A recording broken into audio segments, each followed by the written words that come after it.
The internet is super obsessed with focaccia bread right now. So today we're gonna make some and then turn it into pizza.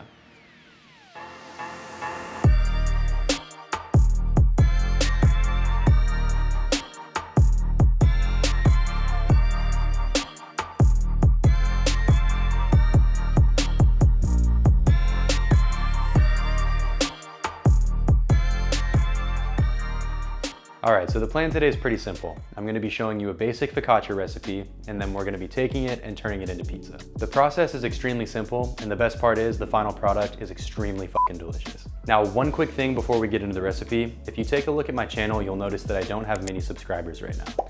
And this is because I only recently started putting out decent quality YouTube videos. So if you enjoy this video, or any of the videos that I've put out over the last couple of weeks, please consider helping kickstart my channel by clicking that subscribe button. And with that said, let's get cooking.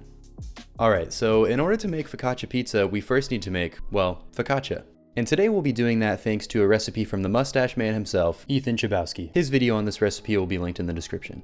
Everything's going to start off with about 335 grams of water that's been heated to around 105 to 115 degrees Fahrenheit. And to this we're going to add 9 grams of instant yeast and about a spoonful of bread flour. Go ahead and give everything a mix, and then we're going to let this sit for about 5 to 10 minutes to test the viability of the yeast. We'll know that everything's good to go if by the end of this 5 to 10 minute period, you can see bubbles and light foam at the surface. Meanwhile, add 450 grams of bread flour and 9 grams of kosher salt to a large mixing bowl. Then go ahead and give it a quick mix with your hands or a fork. After the 5 to 10 minutes is up, go ahead and add the yeast mix to the flour and salt. And then we're going to get in there with our hands and mix everything until a shaggy dough forms. This dough is going to be extremely sticky and frankly hard to work with, but you're just going to have to fight through it until all the flour is hydrated. Once the dough looks a little something like this, drizzle on about 9 grams of olive oil and get everything nice and incorporated.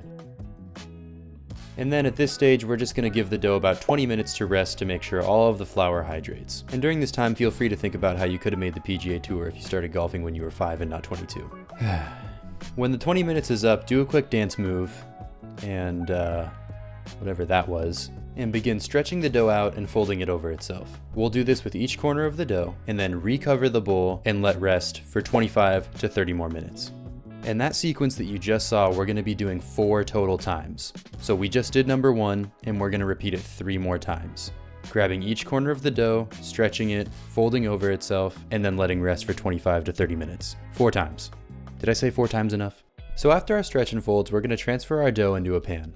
Grease it up with olive oil, pour out the dough, then begin to gently coerce it into the corners of the pan. If the dough isn't stretching much like you see right here, that's totally fine, don't worry. What you're gonna do is cover the pan and let the dough rest for another 15 to 20 minutes and then give it another try. As you can see here, the extra 15 to 20 minutes really makes a huge difference. You can see that the dough now is more willing to stretch all the way into the corners.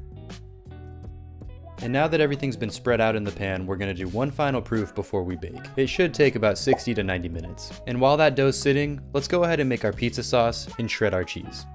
For our sauce, we're gonna start by adding a couple tablespoons of olive oil to a pot over medium heat.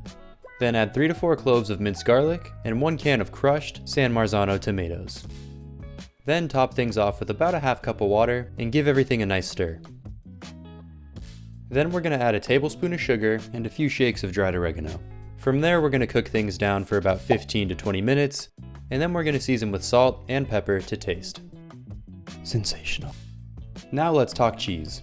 For today's recipe, we're gonna be using low moisture mozzarella, and all you have to do is take it out of its packaging and shred. Want your fingies. And now back to the dough. We're basically gonna be poking it to give it the signature focaccia look and texture. So use your fingers to make small impressions on top of the dough. And the key here is to not wash your hands before doing this. You want those fingers to be as grimy as possible. That was just a joke. Wash your fingies. And finally, we're gonna throw some flaky salt on top and bake for 10 to 15 minutes at 450 degrees Fahrenheit. And quick side note, if you're only wanting to make the focaccia bread itself, you'll bake for 20 to 25 minutes. After baking in the oven, you're gonna try your best to pull out, and then you're gonna start dressing up your focaccia like you would a pizza, which means adding a generous layer of sauce, and then spreading out a nice, uniform layer of cheese. And from here, it's gonna go back into the 450 degree oven for an additional 10 to 15 minutes. And when it comes out, take a page out of Vice President Kamala Harris's book and do not come. Because Lord have mercy, this pizza looks absolutely amazing. And with all that being said, I refuse to wait another second. It's time for a taste test. All right, before we get started, I do want to address something. Black shirts, blue jeans. I understand that I'm dressed like Steve Jobs, but we're here to eat pizza, not critique my outfits. Go Mariners. That is so fucking good. Let's get a bite of the crust. About to eat this thing from the back. This focaccia pizza just delivers in every category. The bread itself is extremely airy, light, and fluffy. The sauce and cheese are also both amazing, and I just feel like everything here works together very, very well. For me personally, I think this gets like a 9.5 out of 10 on my scale. And with that, I'll see you next Friday.